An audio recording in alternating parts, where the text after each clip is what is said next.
The deception that has crept into many modern churches is not overt, not an obvious heresy shouted from the pulpit. It is subtle. It lies in the shift from embodied transformation to abstract belief, from active participation in divine reality to passive acceptance of doctrinal facts. Over time, we have turned the journey of the soul into a checklist of affirmations. We have reduced the sacred to information. And in doing so, we have cut people off from the real engine of transformation, participatory knowing. To be clear, there is a place for doctrine, for theology, for creeds. But the soul was never meant to be filled with statements alone. It was meant to be reshaped, reformed, reawakened. What most churches won't tell you is that this reshaping cannot happen through belief alone. It happens through participation, through lived, embodied engagement with the divine. In the ancient world, people didn't just learn about God. They practiced the presence of God. They didn't just speak of peace.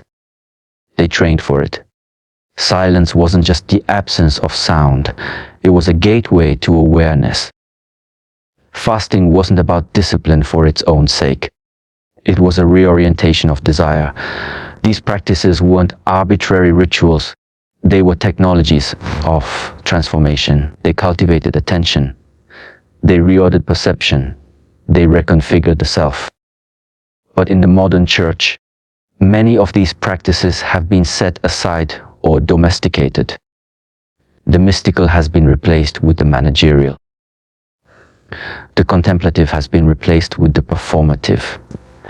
The church has become a place to receive information rather than undergo transformation. This loss is not merely spiritual. It is cognitive. Human cognition isn't limited to thinking.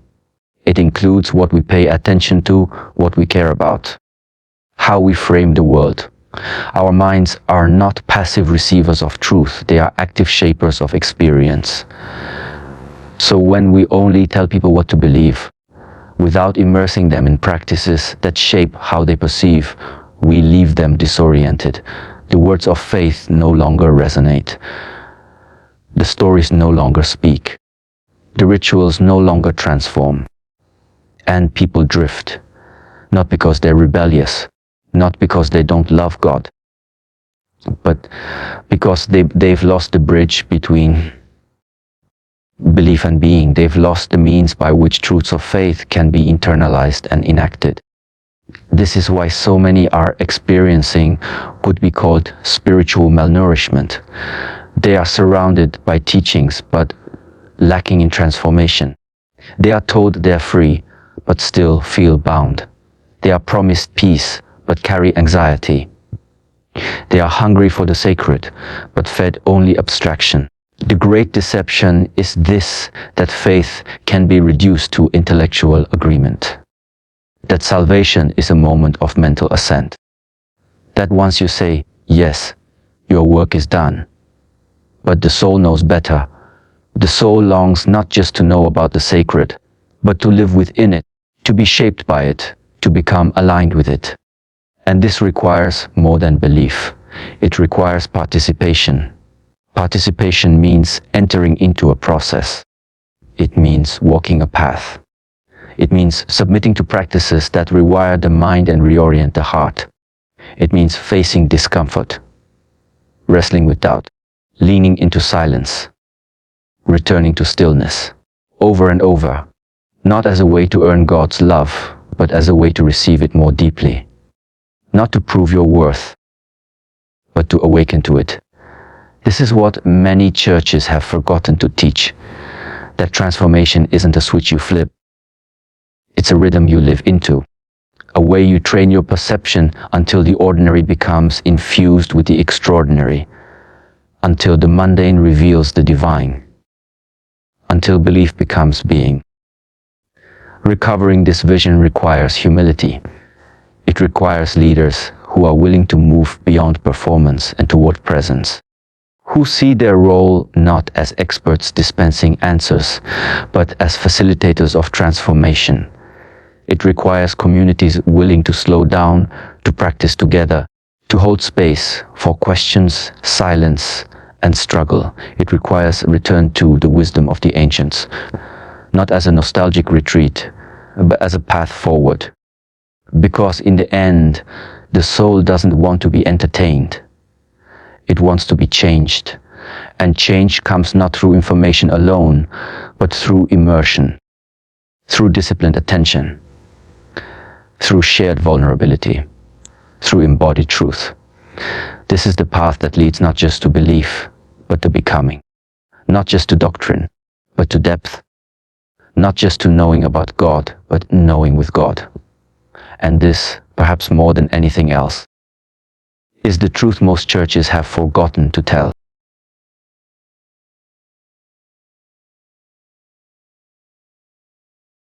One of the most insidious forms of deception is not the denial of truth, but erosion of its relevance.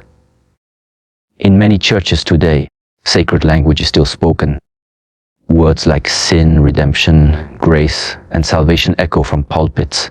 But for many, these words no longer connect to their lived experience. They feel abstract, distant, or even empty. It's not because these concepts have lost their power, but because the cognitive and existential frameworks that once supported their meaning have eroded. This is a crisis of relevance realization. It's not just that people are questioning beliefs, it's that they no longer perceive why those beliefs matter. The sense of meaning, the felt connection to something greater, something sacred, has dimmed. And yet, this issue is rarely acknowledged in institutional religion. The great deception here is the assumption that the language of faith can remain static while the consciousness of a generation is shifting beneath it. To understand why this has happened, we have to consider the way human cognition filters and prioritizes what matters. The mind is a dynamic, adaptive system, constantly organizing the world to highlight relevance. In a world saturated with information, the brain can't afford to treat all data equally. It must determine what deserves attention, what calls for response, what is meaningful. This process is mostly unconscious, but it is central to how we live and act. Now apply this to the spiritual domain.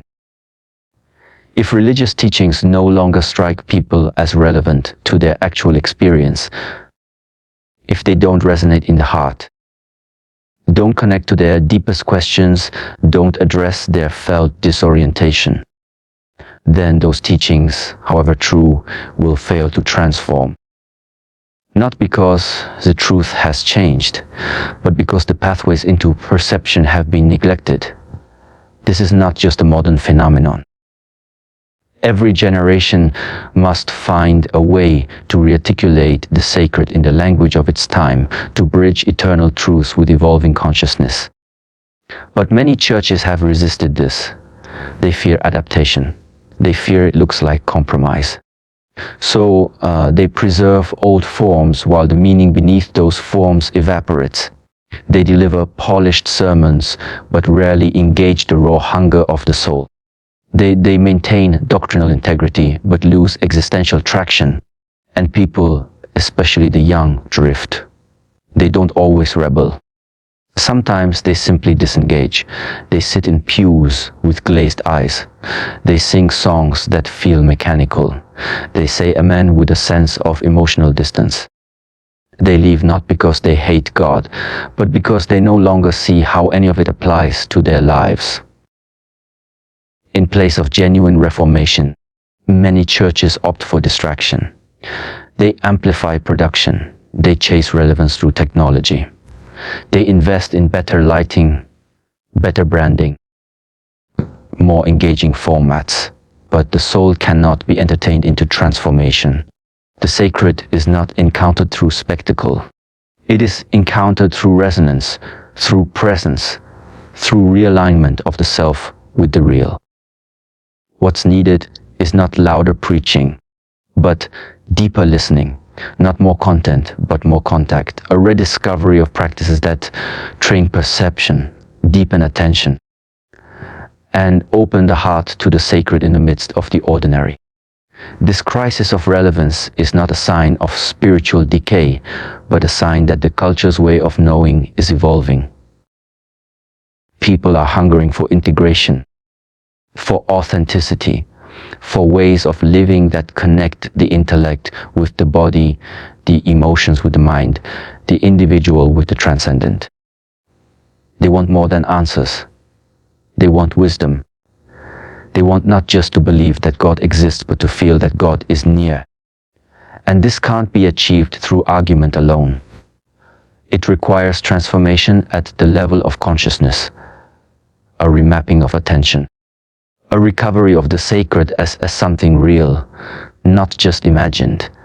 The deception lies in assuming that sacred words carry their own weight indefinitely. But words live or die by the frameworks that hold them. When the ecology of meaning breaks down, when people lose rituals, silence, community, and contemplation, then language collapses into klitschen. The words remain, but the reality they once revealed becomes hidden.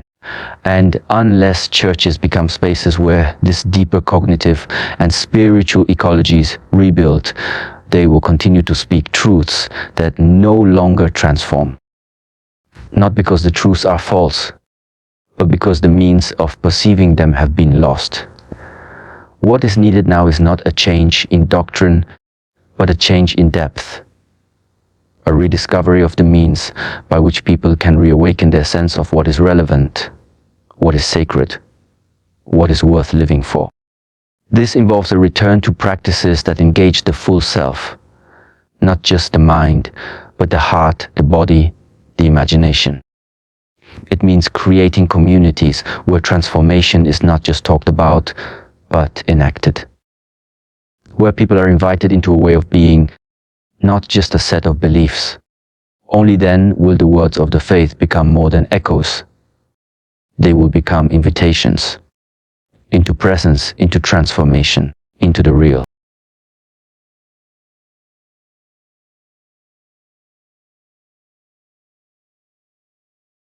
Perhaps the most deeply rooted deception in the modern spiritual landscape is the idea that transformation can be achieved through belief alone. That if we think the right thoughts, say the right words, agree with the right doctrines, then somehow we have arrived. The truth, rarely spoken, is that the path of spiritual growth is not a momentary event, but a continuous unfolding. It is not about believing differently, but about becoming different. The journey toward the sacred is not a transfer of information. It is a metamorphosis of being. Yet many churches present the life of faith as a static reality rather than a dynamic process. They speak of salvation as a destination rather than a direction. They frame the soul's journey as a courtroom verdict rather than a lifelong transformation of perception, desire, and identity.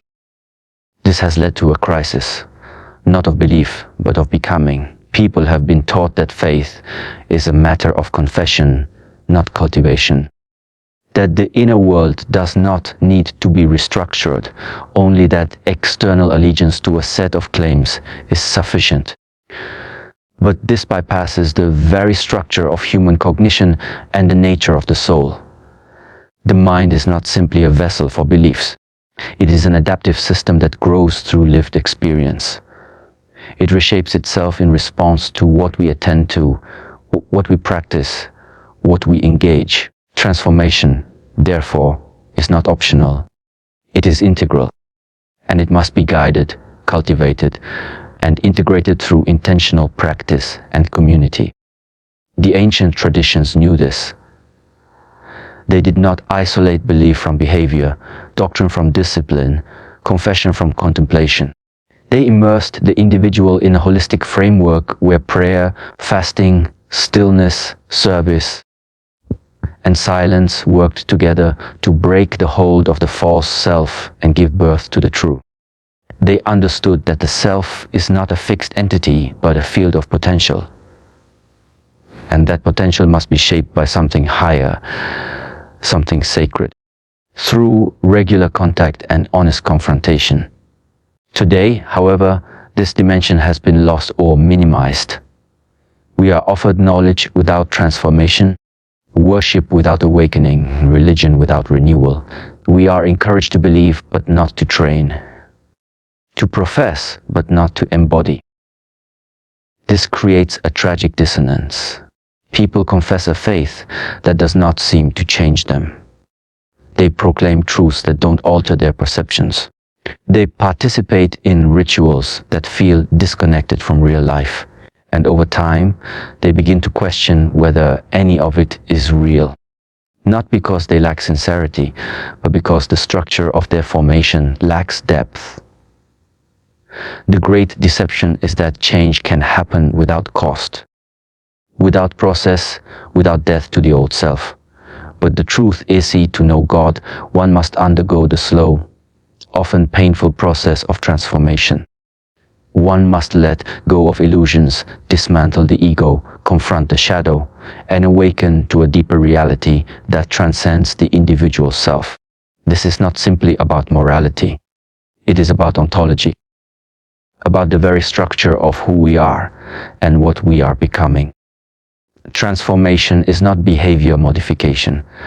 It is the reorientation of the entire self toward what is ultimately real. It is the slow repatterning of consciousness, so that what once seemed impossible becomes natural, and once seemed distant becomes near. And this kind of change cannot be achieved by sermons alone. It requires practice, it requires community, it requires silence, vulnerability, reflection, and struggle. It requires the kind of spiritual environment that nurtures growth through wisdom, not just information. What most churches won't tell you is that you must be willing to leave behind the version of yourself that first walked through the doors. You cannot stay the same. You cannot cling to comfort and expect awakening.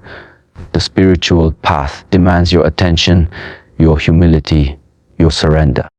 It invites you into something that cannot be controlled or predicted.